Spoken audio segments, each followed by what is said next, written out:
My name is Evelyn Foster, and I'm 32 years old. Last month at my cousin's wedding, my father did something that made 200 guests hold their breath, and he had no idea he'd just dug his own professional grave.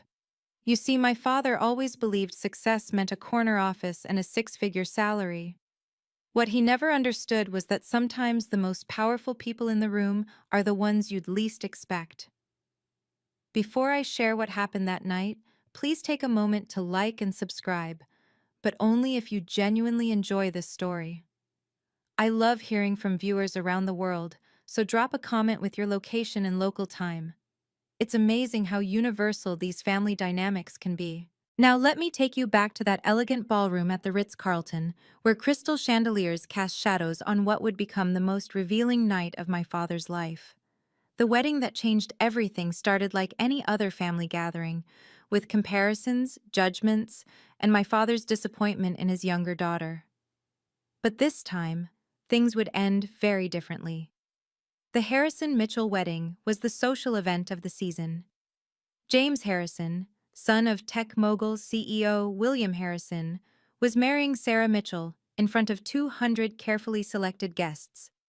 The ballroom sparkled with golden accents and white orchids that probably cost more than my monthly salary. And yes, I was a teacher, a fact my father would make painfully clear to everyone that night. I arrived early, wearing my best navy dress, simple but elegant. My sister Victoria swept in wearing designer everything, her husband trailing behind checking his phone.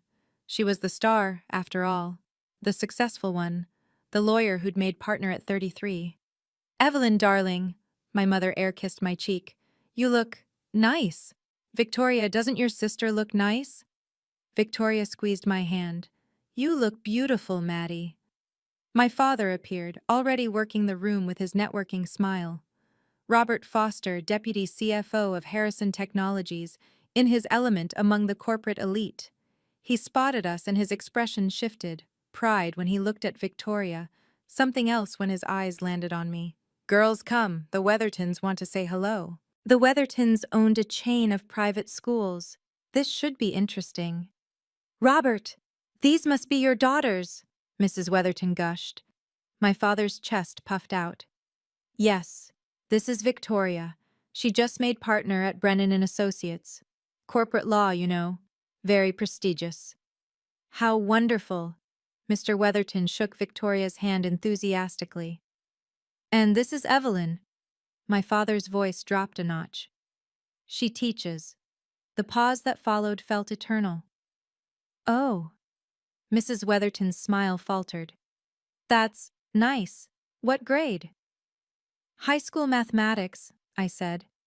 "Bless her heart," my father added with a sigh that carried across the conversation circle. "Someone has to do it, right? Not everyone can be a Victoria." The Weathertons exchanged uncomfortable glances. I kept my expression neutral, a skill I'd perfected over years of parent-teacher conferences with difficult families. "If you'll excuse me," I said quietly.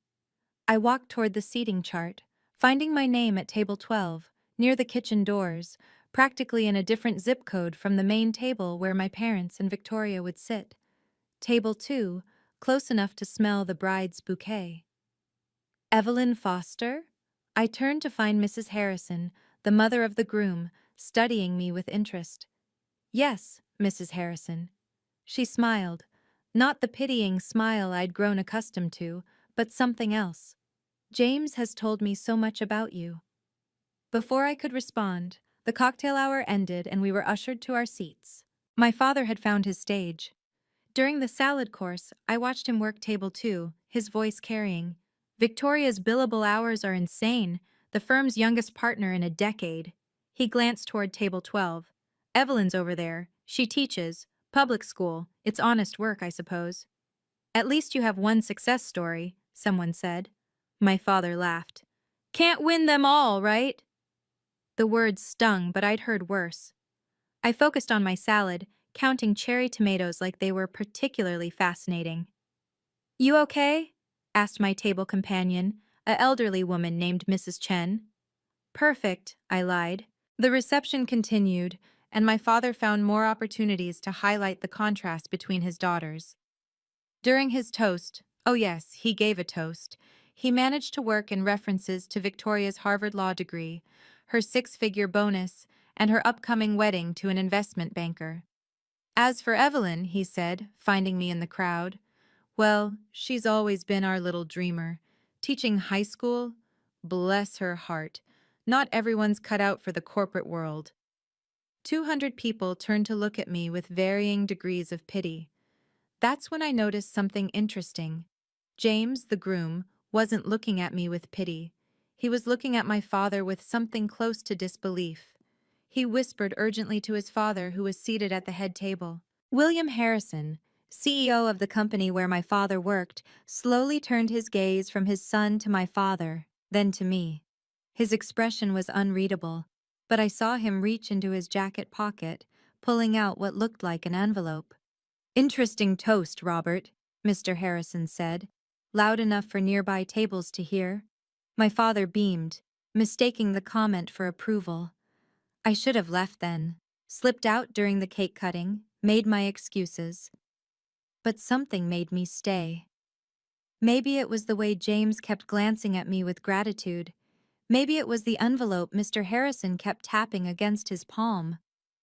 Or maybe, after 32 years of being the family disappointment, I was finally tired of leaving rooms where I had every right to be. The wedding reception rolled on, and my position in the family hierarchy became increasingly clear.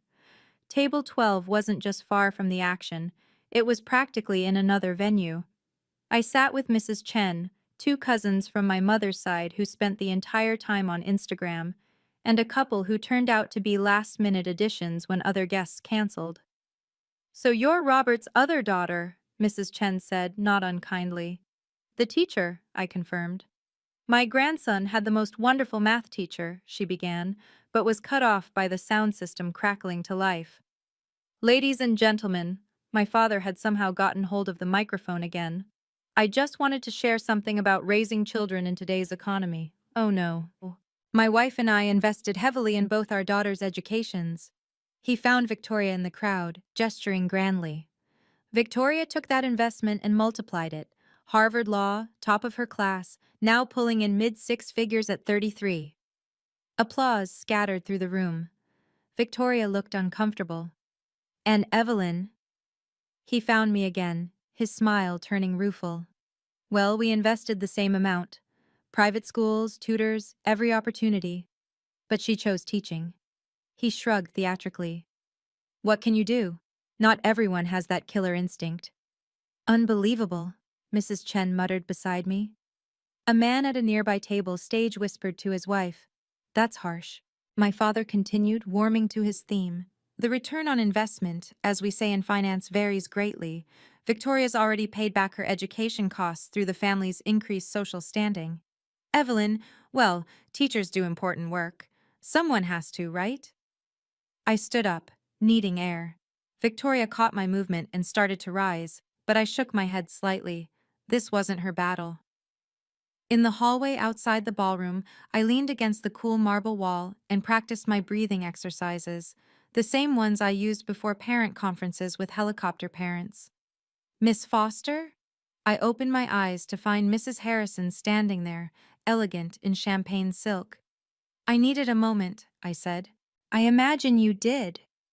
She studied me with those sharp eyes that had built a tech empire alongside her husband. "Your father doesn't know, does he?" "Know what?" "About you and James. About what you did for our son." I chose my words carefully. "I'm just a teacher, Mrs. Harrison. Your son was a student at Lincoln High years ago. That's all." She laughed, actually laughed. "Just a teacher? My dear, you have no idea what William is about to do you?" "I don't understand." "James failed 8th grade math. Did you know that? We hired 12 tutors. 12! He fired them all. Then you came along." "Mrs. Harrison, 5 years. You worked with him for 5 years. Unpaid for the first 2 because you said, and I quote, 'No child should fail because their brain works differently.'" You taught him on weekends, evenings, summer breaks. You rewrote entire curriculum just for him. He needed help. That's what teachers do. That's what you do. And tonight, my husband is going to make sure everyone knows it. She returned to the ballroom, leaving me in the hallway with my racing thoughts. I hadn't wanted recognition. That wasn't why I'd helped James. But standing there, hearing my father's voice still echoing from the reception, I wondered if maybe it was time for the truth. When I returned to table 12, the energy in the room had shifted. My father was back at table 2, but now people were whispering, glancing between him and the head table where Mr. Harrison sat, that envelope now placed prominently in front of him. "Where did you go?" Mrs. Chen asked. "Just needed air." "You missed your father's analysis of career choices. Apparently, teachers lack ambition and business acumen." "Sounds about right." James and his new bride were making rounds, thanking guests. When they reached table 12, James broke protocol and hugged me. Not an air kiss or handshake, but a real hug. "Miss Foster," he said, loud enough for surrounding tables to hear. "Thank you for coming. It means everything." Sarah, his bride, whom I'd never met, took my hands. "James talks about you all the time. You changed his life." My father, 3 tables away, was straining to hear. "Congratulations to you both," I said simply. James leaned closer. "Dad's going to speak soon. Please don't leave." They moved on, but the damage was done. The whispers spread like wildfire. "The foster girl knows the groom?" "He hugged her like family." "Changed his life?" My father appeared at my table, his face tight. "Evelyn, what was that about?" "Congratulating the happy couple." "You know James Harrison? Why didn't you tell me?" "You never asked, Dad. You were too busy explaining my failures." He opened his mouth to respond, but the sound system crackled again. This time, it was William Harrison standing at the microphone, that envelope in his hand. Mr. Harrison's presence at the microphone commanded instant attention. The room fell silent except for the soft clink of champagne glasses being set down. My father quickly returned to his seat, straightening his tie. "Before we continue celebrating," Mr. Harrison began, his CEO voice filling the ballroom, "I need to address something I just heard." My stomach tightened. This was it, the moment where I could either let the truth emerge or stay silent forever. But what would silence cost me? I thought about next month's faculty meeting, where my principal would inevitably ask why I didn't leverage my connection to the Harrison family for school funding. I thought about future family gatherings where my father would continue his performance, each time chipping away at my professional dignity. I thought about my students, who deserved a teacher who stood tall, not one who shrank in shadows. The cost of silence was becoming too high. "Robert Foster," Mr. Harrison continued, "just gave us his perspective on investments and returns. As a businessman myself, I appreciate that lens. But I wonder if he's calculated all the variables."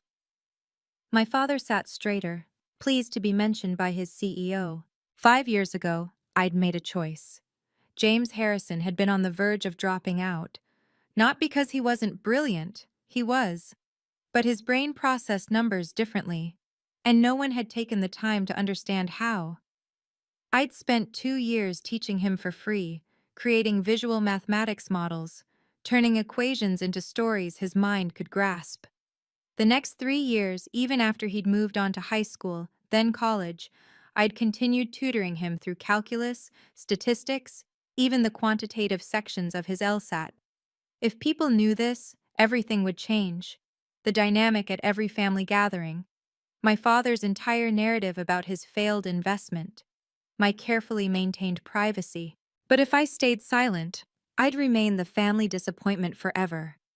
The one who lacked ambition. The one who needed her successful sister to take care of her. "You see," Mr. Harrison said, that envelope still prominent in his hand, "some investments aren't immediately visible on a balance sheet." I caught Victoria's eye across the room. She knew something was coming. She always could read a room like a legal document. She gave me the smallest nod. Permission? Encouragement? Both? My phone buzzed with a text from James. You deserve this. Deserve what? Recognition I'd never asked for? My father's embarrassment? Or simply the truth? Evelyn, Mrs. Chen whispered beside me. You're shaking.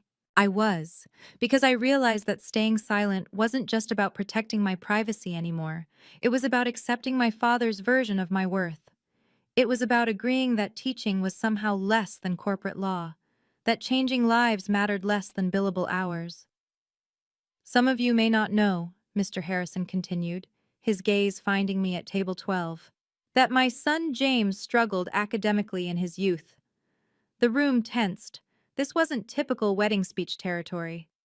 We hired the best tutors money could buy. Specialists from Yale, Princeton, MIT, none of them could reach him. He paused, letting that sink in. He was failing 8th grade. We were considering alternative schools, the kind for students who can't make it in traditional settings. My father's expression had changed from pleased to confused. Where was this going? Then we found someone who saw James not as a problem to solve, but as a brilliant mind that simply worked differently. Someone who refused payment for 2 years because, and I quote, no child should be priced out of understanding their own potential. The envelope in his hand, I suddenly knew what it contained. The thank you letter James had written after getting his Harvard Law acceptance. The one where he'd detailed every single way I'd changed his trajectory. I'd told him to throw it away, that teachers didn't need thank you letters. He'd promised he had. He'd lied. That person, Mr. Harrison said, now looking directly at my father, is sitting at table 12, banished to the back of the room, despite being the reason we're celebrating a wedding between 2 lawyers today instead of a very different story. 200 heads turned toward me. The weight of their stares was overwhelming, but not as heavy as the weight of silence I'd been carrying. My father's face had gone pale. He was doing the math now. All those times I'd been just tutoring some kid on weekends. All those evenings I'd missed family dinners for work stuff. All those summers I'd spent teaching summer school, when really I was getting James through advanced placement courses. But Robert thinks teachers lack ambition, Mr. Harrison said, his voice carrying an edge now. That they're failed investments. That they need to be taken care of by their more successful siblings. The room was so quiet, I could hear my own heartbeat. This was my moment. I could stand up, stop this, preserve my father's dignity and my privacy, or I could let the truth finish what it had started. I remained seated, my hands steady on the table. Sometimes the most powerful thing you can do is nothing at all. Have you ever been undervalued for your career choice? I know that sting all too well. Drop a comment and let me know what you do for work. I read every single one. Teachers, social workers, artists, caregivers, all of you who've been told you're just anything. This story is for you. If it's resonating with you, please hit that like button and share it with someone who needs to hear that their work matters. Your support helps these stories reach the people who need them most. Now let's get back to that ballroom where everything was about to change. Mr. Harrison stepped away from the microphone, but the tension in the room crackled like electricity. My father stood abruptly, his chair scraping against the floor. William, I think there's been a misunderstanding, he said, his corporate smile strained. Is there? Mr. Harrison's voice was calm but carried across the silent ballroom. Then let's clear it up. Evelyn does tutoring, yes. A little side work. A little side work? James stood up at the head table. Dad, may I? Mr. Harrison nodded, and James approached the microphone. My heart raced. This wasn't supposed to happen. Not like this. Mr. Foster, James said, addressing my father directly, do you know what your daughter charges for tutoring? I imagine the going rate. 0. For the first 2 years, 0. Gasps rippled through the crowd. She taught me every Saturday for 6 hours, Sundays too, during exam season. That's very generous of her, but I wasn't finished. James's voice was steady, lawyerly. Do you know why I needed a tutor? My father shifted uncomfortably. Learning difficulties? I have dyscalculia. Numbers literally scramble in my brain. The room was riveted. This wasn't typical wedding reception conversation. 12 tutors quit on me, said I was hopeless. James, I said quietly, but my voice carried in the silence. You don't have to. Yes, I do. He looked at me with such gratitude it made my chest tight. Miss Foster rewrote entire math courses, created visual systems, turned numbers into stories. That's what teachers do, my father said weakly. No, that's what exceptional humans do. Victoria stood up at table 2. Dad, stop, please. I'm just saying, teaching is noble work. Noble? Mr. Harrison laughed, but it wasn't pleasant. Robert, do you know where your daughter went to college? State school. We offered to pay for better, but MIT. The word hung in the air like a thunderclap. That's not. Evelyn went to state, my father insisted. For undergraduate, MIT for her master's, mathematics education. Mr. Harrison pulled out his phone. I have her thesis right here, Adaptive Learning Methods for Neurodivergent Mathematics Students, published in 3 journals. I wanted to sink into the floor. This was too much, too public, too everything. Why didn't you tell me? My father's voice cracked, looking at me. Would it have mattered? The words escaped before I could stop them. Of course it would have. Of course it. Really? Because Victoria went to Harvard and I still got table 12. Someone at table 8 whispered, Oh, snap. That's different. Victoria's a lawyer. Making $300,000 a year, my father added, desperately trying to regain ground. Evelyn, Mr. Harrison said, looking at me directly, may I?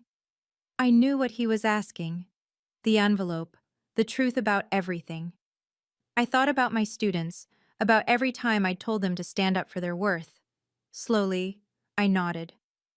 Ladies and gentlemen, Mr. Harrison announced, what I'm about to share is something Evelyn never wanted public. She's refused recognition for years, but after tonight's education on relative worth, I think it's time. He opened the envelope. This is a letter from my son, written 5 years ago. He began to read. Mom and Dad, I got into Harvard Law. The admission committee specifically mentioned my unique approach to quantitative analysis. That's Miss Foster's method. She didn't just teach me math, she taught me how to think. Tears were streaming down James's face now. Sarah held his hand. There's more, Mr. Harrison continued. Miss Foster spent over 3,000 hours with me, free for the first 2 years. When we insisted on paying, she asked for just $20 an hour. A master's from MIT, and she charged less than a high school student. When I asked why, she said education shouldn't be about money. 3,000 hours? Someone calculated aloud. That's years of work.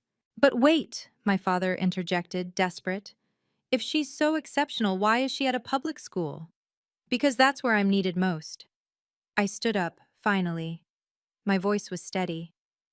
Not everyone can afford private tutors, Dad. But the money isn't everything.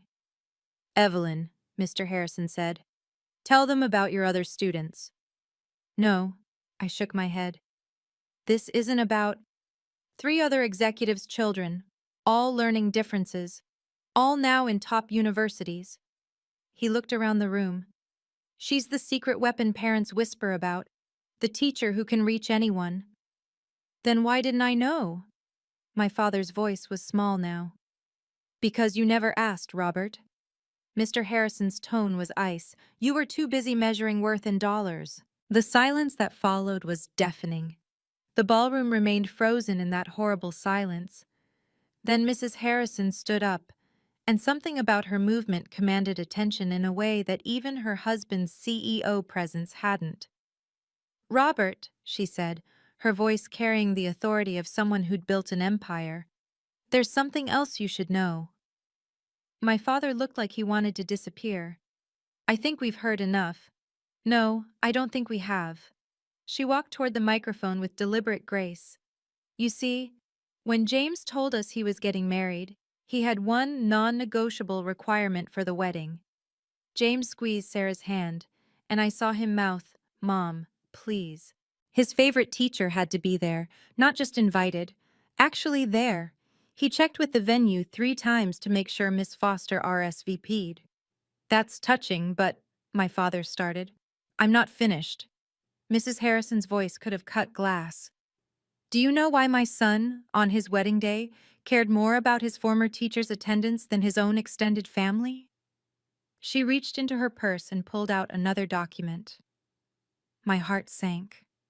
I knew what that was, too. 5 years ago, James was suicidal. The word landed like a bomb. Several people gasped. My father went white. Mom, James said weakly. No, sweetheart. This needs to be said. She looked at me with such warmth. Evelyn found him on the school roof, talked him down, spent 6 hours with him that night. That's confidential, I said quickly. Mrs. Harrison, please. You're right, but my son waived confidentiality tonight. She held up the paper. Because he wanted everyone to know that the woman his father's deputy CFO just humiliated saved his life. The room erupted in whispers. My father sank into his chair. But there's more, Mr. Harrison took over again. Evelyn never reported it officially, never sought recognition, never even told us until James did years later. She protected his privacy, his future career prospects, everything. Why? Someone asked from table 6. Everyone looked at me. I stayed silent. Because that's what great teachers do, Victoria said, standing again. They save lives quietly, without press releases or bonuses or corner offices.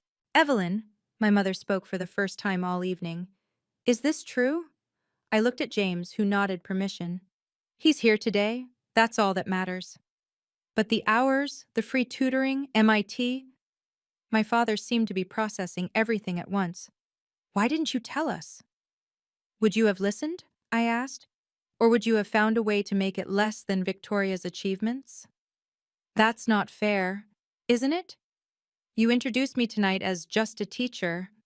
With a sigh. Bless her heart, you said. I didn't mean, yes, you did.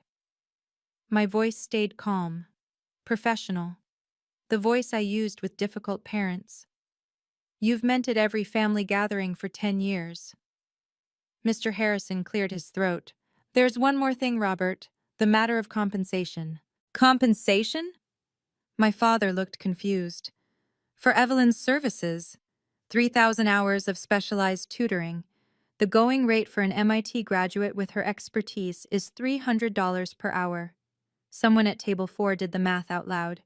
That's $900,000. Which Evelyn refused. She took $60,000 over 5 years, less than minimum wage for her qualifications. But, Mrs. Harrison added, we don't leave debts unpaid. Evelyn, would you please stand? I stayed seated. This isn't necessary. Stand up, Miss Foster. James's voice was firm. Please. Slowly I stood. The room's attention felt like a physical weight. Mr. Harrison pulled out a check. This is for $500,000. A consultation fee for the educational framework you developed.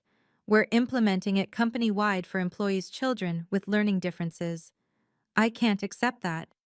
It's not charity, it's business. Your methodology has already helped 4 other executive families. The ROI is immeasurable. Evelyn, my father's voice was strangled. You're worth $500,000? No, Dad. I'm worth exactly what I've always been worth. You just never bothered to calculate it correctly. The room was silent again, but this silence felt different, charged, waiting. There's a contract too, Mr. Harrison continued. For ongoing consultation, another $100,000 annually, if you'll accept it. I looked at James, his tear-stained face beaming with pride. At Sarah, who I'd never met, but who looked at me with such gratitude. At the room full of people who'd pitied me an hour ago. Then I looked at my father. He seemed smaller somehow, shrunk by the weight of his own miscalculations. I need to think about it, I said finally. Of course. Mr. Harrison smiled. But Evelyn, the check isn't optional. It's already been processed through our foundation. Tax deductible. Legal. Irreversible. Someone started clapping, then another. Soon the entire ballroom was applauding, except for one table. Table 2, where my father sat in stunned silence. The applause died down, but my father wasn't finished. He stood up, his face flushed with a combination of embarrassment and anger. This is ridiculous, he said loudly. Evelyn, you're making me look like a fool. No, Robert, Mr. Harrison's voice was steel. You did that yourself. She's my daughter. I have a right to… To what? Humiliate her? Diminish her achievements? I was being realistic. Teaching doesn't pay. Enough! The voice that cut through was mine. I'd used it maybe 3 times in my entire teaching career, the voice that could silence a cafeteria full of teenagers. Dad, sit down. He stared at me, shocked. I said sit down. He sat. For 32 years I've let you narrate my story. Poor Evelyn, not smart enough for law school. Poor Evelyn, settling for teaching. Poor Evelyn, needing her sister to take care of her. I walked toward the center of the room, my heels clicking on the marble. Do you know what I did last week? Silence. I taught a girl with severe dyslexia how to read her first complete novel. She cried. Her mother cried. I cried. I turned to face the room. The week before, I helped a boy everyone called stupid get into engineering school. That's very nice, but I'm not finished. I faced my father directly. You want to talk ROI? Fine, let's talk numbers. In 10 years, I've taught over 2,000 students. Statistically, I've taught future doctors, lawyers, engineers, artists, parents, leaders. What's the value of that? It's not the same as… As what? As Victoria's billable hours? I laughed, but it wasn't bitter, just tired. Do you know what Victoria told me last week? My sister stood up. Evelyn, you don't have to… She said she defends corporations from lawsuits, makes them richer, and she's brilliant at it. I smiled at my sister with genuine love. But I teach humans how to think. Which one changes the world? Both, Victoria said firmly. Both matter. Exactly, both, not one more than the other. My father tried again. I never said teaching didn't matter. Table 12, Dad. You put me at table 12. The seating was random. Stop lying, the words exploded out. You requested the seating personally. The venue coordinator confirmed it. Gasps rippled through the crowd. You wanted me far enough away that you wouldn't have to explain me to your colleagues. The teacher, daughter. The disappointment. Evelyn, please. No. We're doing this. Here. Now. In front of everyone. Just like you wanted. I pulled out my phone. Should I read the text you sent, Mom? Keep Evelyn away from the Harrison table. Don't want to explain her job. My mother's face crumbled. Robert, you didn't. It was taken out of context. The context was crystal clear. I put my phone away. But here's what you didn't know. Mr. Harrison requested I sit at his table. I declined. Said families should sit together. Mr. Harrison nodded. She insisted on table 12. Said she didn't want to cause drama. But you caused it anyway, Dad. With your toast, your comments, your constant, relentless disappointment. I'm proud of you. No, you're proud of Victoria. You're embarrassed by me. That's not true. Then why didn't you know about MIT, about James, about any of it? You never told me. I tried. Graduation day, 2018. You asked if I was finally going to get a real job. He fell silent. Christmas 2019.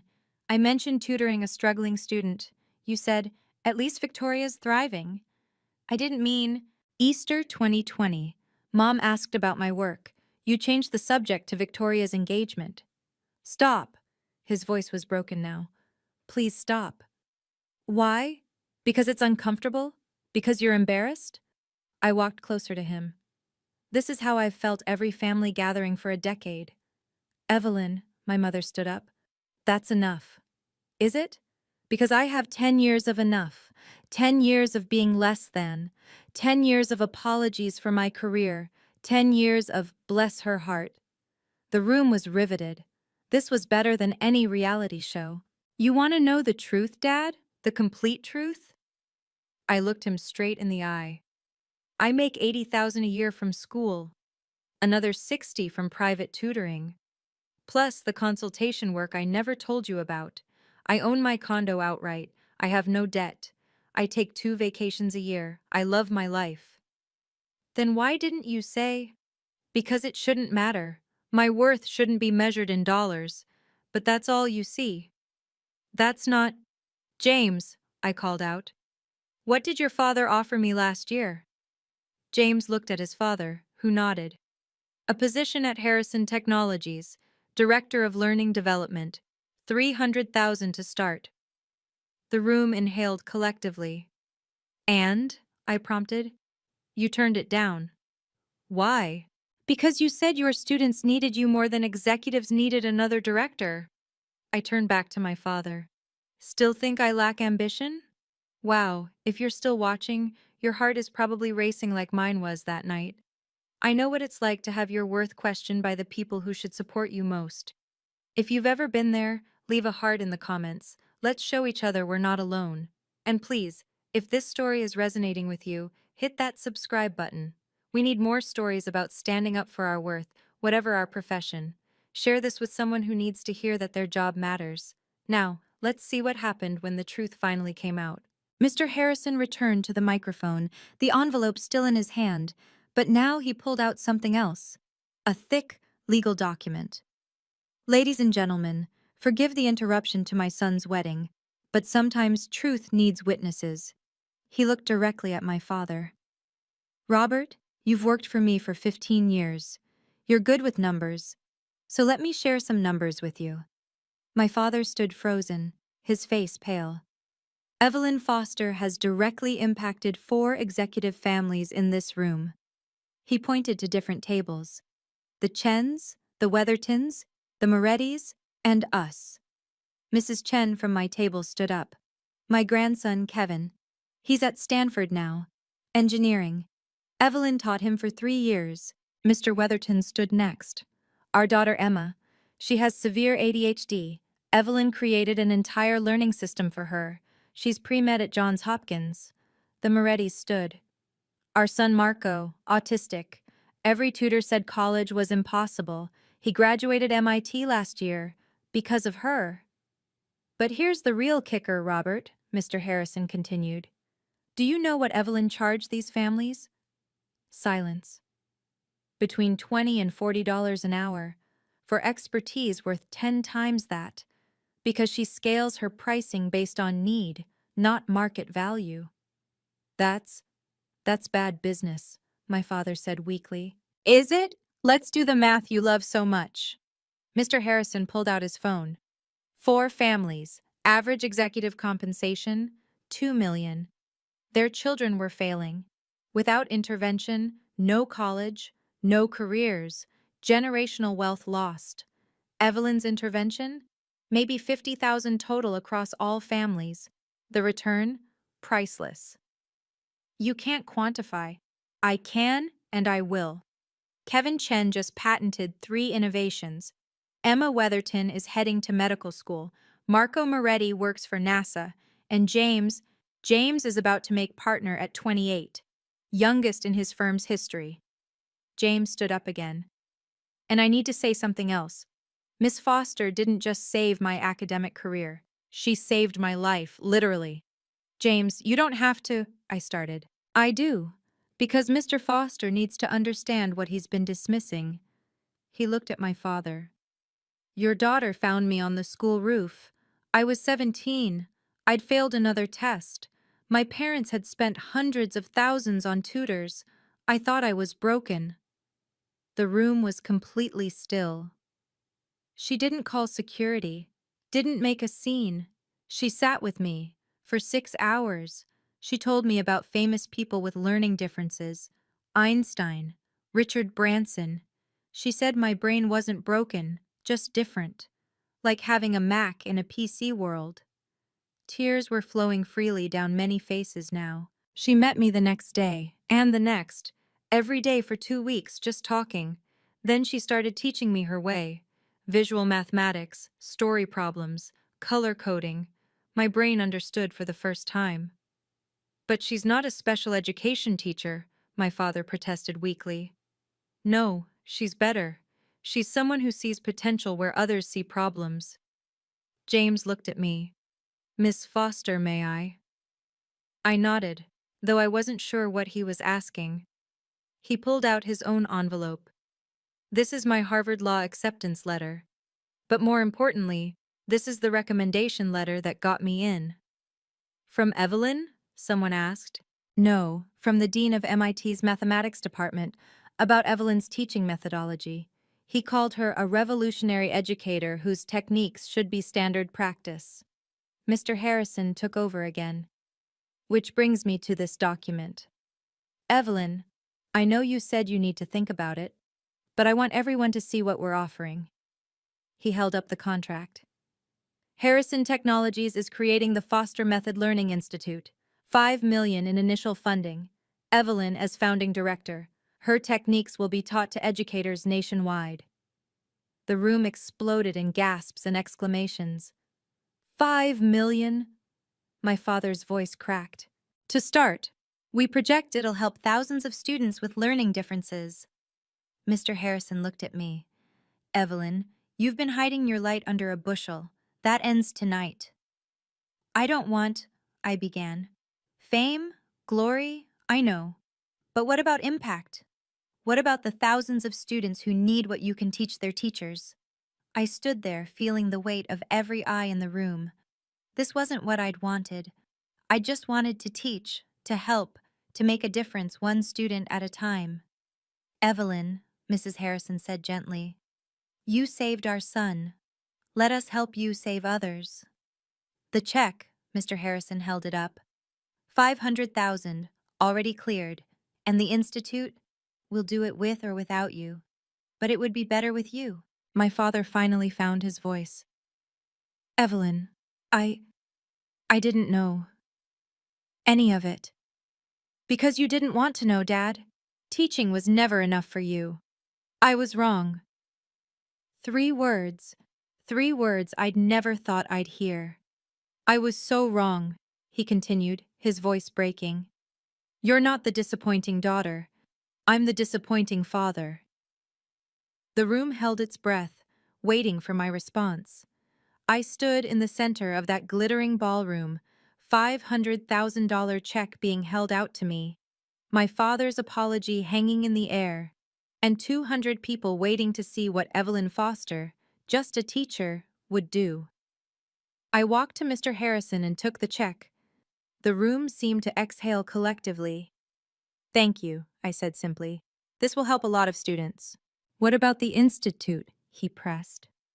I looked around the room, at the executives who'd hidden their children's struggles, at my sister who'd always supported me, at my parents who'd never understood me, at James whose life had intersected with mine in ways that changed us both. I'll consult, I said finally, but I won't leave my school. Evelyn, Mr. Harrison started, those kids need me, the ones whose parents can't afford private tutors, the ones who'll never meet a CEO willing to fund their education, the forgotten kids. I folded the check carefully. This money? It's going to create a scholarship fund at Lincoln High. Free tutoring for any student who needs it. All of it, my father gasped. All of it. But that's $500,000. Yes, Dad. It is. And it'll change more lives than I ever could alone. Victoria walked over and took my hand. I'll help with the legal structure. Pro bono. Of course you will, I squeezed her hand. Because that's what we do. We help. Mr. Harrison smiled. Then let me add to it. Harrison Technologies will match your donation. $1 million for the Evelyn Foster Learning Fund. The room erupted in applause. But I wasn't done. Dad, I said, turning to my father. I accept your apology, but I need you to understand something. This doesn't change who I am. Tomorrow, I'll still be a teacher. I'll still make 80,000 a year. I'll still drive my Honda Civic. And that has to be enough for you. Evelyn, it has to be enough, or we can't have a relationship. I won't spend another decade defending my choices. He nodded, tears streaming down his face. It's enough. You're enough. You've always been enough. I was just too blind to see it. And Mom, I turned to my mother. No more excuses for him. No more, that's just how he is. No more enabling the comparisons. I understand, she whispered. Good, because I'm setting boundaries. I'll come to family events, but the moment anyone suggests I'm less than Victoria, I leave. No arguments, no explanations, I just leave. That seems harsh, someone from my extended family started. No, it's healthy. Something I should have done years ago. James approached. Miss Foster, there's one more thing. James, no more, please. This isn't a gift, it's a request. He pulled out a card. My firm wants to hire you. I'm not a lawyer. As a consultant. We have 3 associates with learning disabilities. They're brilliant but struggling. 1 hour a week. Video calls are fine. The rate is $500 an hour. That's ridiculous. That's the standard rate for specialized consultants. Yes or no? I looked at this young man who'd once stood on a roof, ready to end everything. Now a Harvard lawyer, married, successful, alive. 1 hour a week. No more. Deal. He hugged me again. You saved my life, Miss Foster. Let me help you save others. The band, which had been silent through all of this, started playing again. People began moving, talking, processing what they'd witnessed. My father approached tentatively. Evelyn, can we talk? Privately? No. No. No more private shame, Dad. No more public pride and private disappointment. If you have something to say it here. He swallowed hard. I'm proud of you. Not because of the money or the recognition. Because you stood up to me. Because you're changing lives. Because you're you. That's a start, I said. But Dad, it's going to take time. Years of damage doesn't disappear with one apology. I understand. I don't think you do. But maybe someday you will. Mr. Harrison approached with the contract. The Institute offer stands. Whenever you're ready. I'll think about it.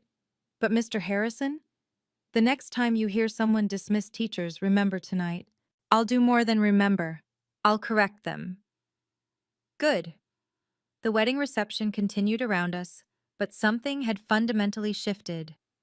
The executives who'd pitied me an hour ago now approached with business cards, asking about tutoring for their children. The relatives who'd whispered about poor Evelyn now wanted to know about my methods. But I wasn't interested in their sudden approval. I'd learned something valuable that night. My worth had never depended on their recognition. It had always been there, in every student I'd helped, every life I'd touched, every mind I'd opened. Evelyn, Victoria said, appearing at my elbow. You okay? I'm perfect, I said, and meant it. The next 3 months changed everything, and nothing. I returned to Lincoln High on Monday morning, same Honda Civic, same parking spot, same classroom. But the email waiting in my inbox was different. Evelyn Foster Learning Fund, established, initial funding $1,000. By lunch, word had spread. Not through me, I'd said nothing, but James had posted on LinkedIn, my teacher saved my life, now she's saving others.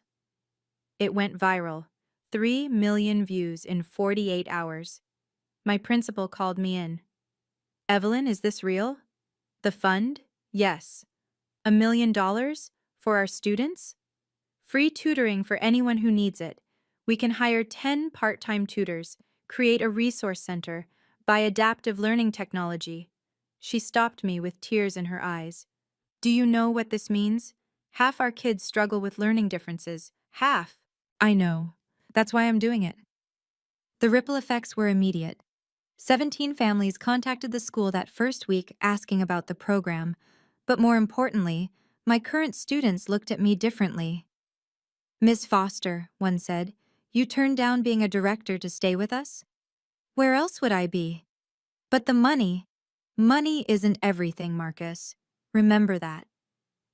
At home, the changes were subtler but deeper. My father called every day for 2 weeks. I answered none of them. On day 15, he left a voicemail.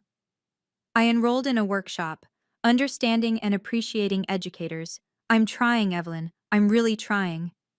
I texted back. "Trying is a start." Victoria and I grew closer. She'd always supported me, but now she actively defended me. At a family dinner I didn't attend, she apparently told our aunts, "Evelyn's impact on the world is greater than mine will ever be. I help corporations, she helps humans." The professional opportunities were overwhelming. 7 school districts wanted me to train their teachers. 12 private tutoring companies offered positions starting at $200,000. A tech startup wanted to build an app based on my methods. I turned them all down, except one, a nonprofit that worked with underserved communities. I agreed to conduct free monthly workshops for their teachers. "You're leaving money on the table," my accountant said. "I'm leaving money where it doesn't matter to take purpose where it does." 3 months after the wedding, my father showed up at Lincoln High. Security called me. "There's a Robert Foster here. Says he's your father? Send him to room 203. He entered my classroom tentatively, like a student late for class. He looked older, humbler. "Your principal gave me a tour," he said. "The learning center you're building, it's impressive." "It's necessary. I met 3 of your students in the hall. They spoke about you like you're a hero." "I'm their teacher." "Same thing, apparently." He pulled out an envelope. "I wanted to give you this." "Dad, I don't want—" "It's not money. Just read it." I opened it after he left. It was a letter to his company newsletter. "My daughter is a teacher. She makes $80,000 a year and she's the most successful person I know. Success isn't measured in dollars but in lives changed. Evelyn has changed thousands. I've changed spreadsheets. She wins." He'd signed it Robert Foster, proud father of a teacher. I called him that night. "Dad? Evelyn?" His voice was hopeful. "Sunday dinner. I'll be there." "Really?" "Really. But Dad, the first comparison to Victoria, I leave." "There won't be any. You're incomparable. Both of you.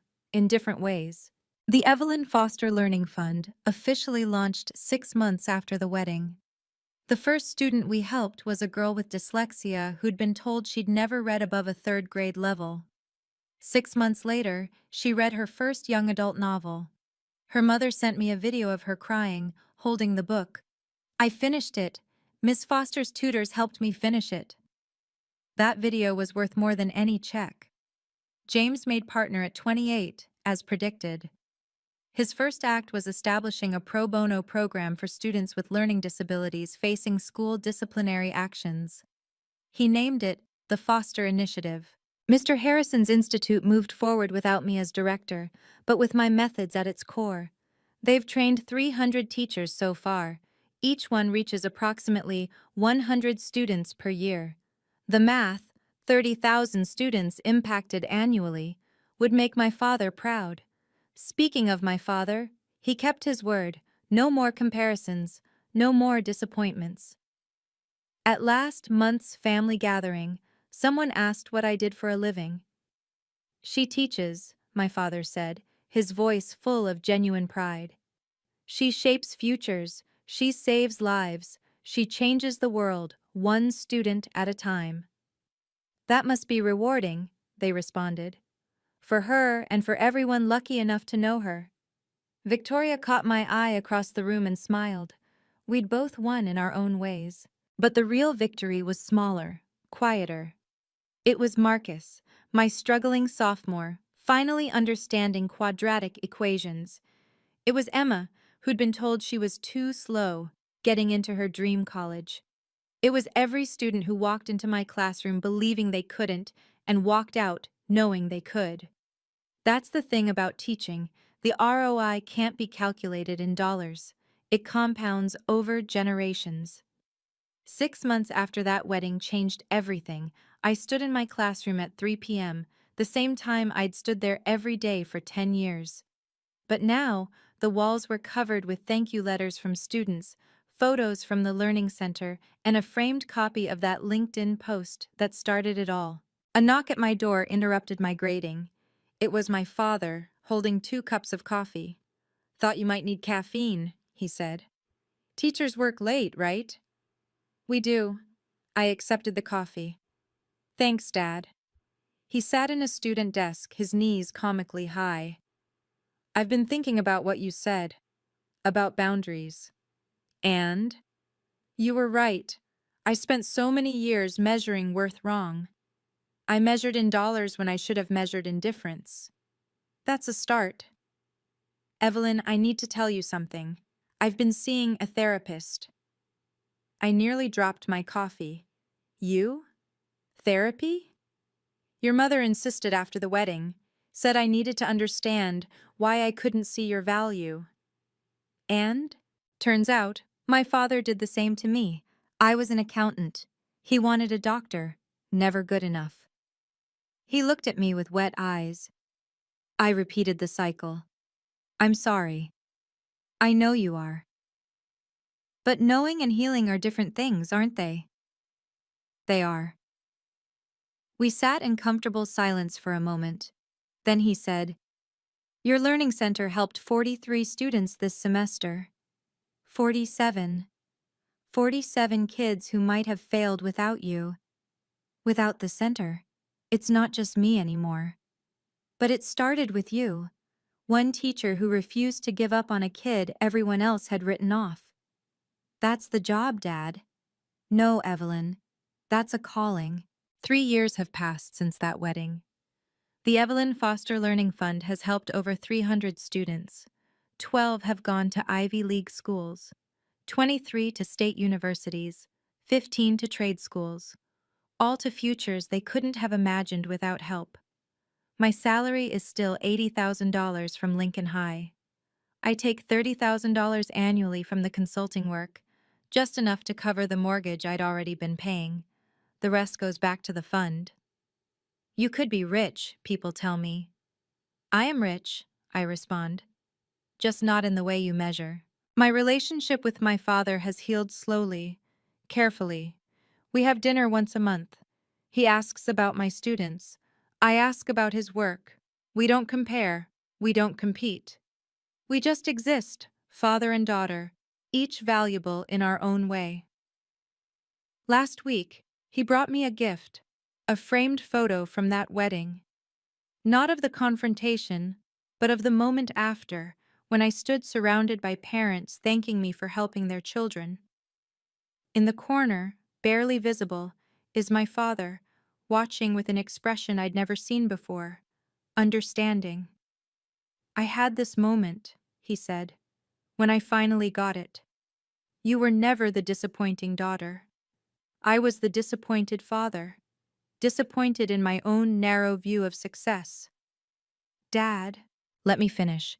You asked me once if it would have mattered if I'd known about MIT, about James, about all of it. The truth? It shouldn't have mattered. You were always enough, Evelyn. Teaching 5-year-olds to read or teaching CEOs kids calculus, both matter. I see that now. Thank you. No, thank you. For standing up to me, for setting boundaries, for showing me what real success looks like." Victoria and I talk every week now. She left corporate law last year to start a nonprofit legal clinic. "You inspired me," she said. "Making partners richer wasn't fulfilling. Helping people is." "Dad must be thrilled," I joked. "Actually, he is. He told me to follow my purpose, not my paycheck." "Who is this man and what did he do with our father? You changed him, Maddie. You changed all of us." The foster method is now taught in 17 school districts. I train teachers on weekends, for free if they work in underserved areas, for a fee if they're private schools. The balance works. James sends me updates on every case where he helps a student with learning differences. His latest, a boy with ADHD who was being expelled for behavioral issues that were actually symptoms. James got him an IEP instead. The boy is thriving now. You taught me that different doesn't mean less than, James wrote. Now I teach others. That's the real ROI of teaching. It multiplies exponentially. Every student you reach reaches others. The impact ripples outward, immeasurable but undeniable. My boundaries remain firm but fair. I don't tolerate disrespect for my profession, but I welcome genuine curiosity about it. I've learned that my worth isn't determined by others' opinions, but by my own knowledge of the difference I make. To those who say, just a teacher, I say, yes, I am. And that's exactly what the world needs. If you've made it this far in my story, you probably know someone who's been undervalued for their career choice. Share this with them. Tell them their work matters. And if you're that person, the one whose family doesn't understand your calling, whose passion doesn't translate to impressive salaries, know this. Your worth isn't measured in dollars. It's measured in the lives you touch, the differences you make, the world you slowly, steadily change. That wedding 3 years ago? It wasn't about vindication or revenge, it was about truth. And the truth is simple. Every honest profession has dignity. Every person who serves others has value. And sometimes, the smallest salaries do the biggest work. I'm Evelyn Foster. I'm a teacher, and that's more than enough. Thank you for staying with me through this journey. If my story resonated with you, I'd love to hear about your own experiences. What work do you do that others might undervalue? Drop a comment below. I read every single one, and your stories inspire me to keep sharing. If you believe every profession deserves respect, please share this video with someone who needs to hear it. Subscribe and hit the bell for more stories about standing up for your worth and setting healthy boundaries. Remember, you are not your paycheck. You are the difference you make. Until next time, keep changing the world in your own way.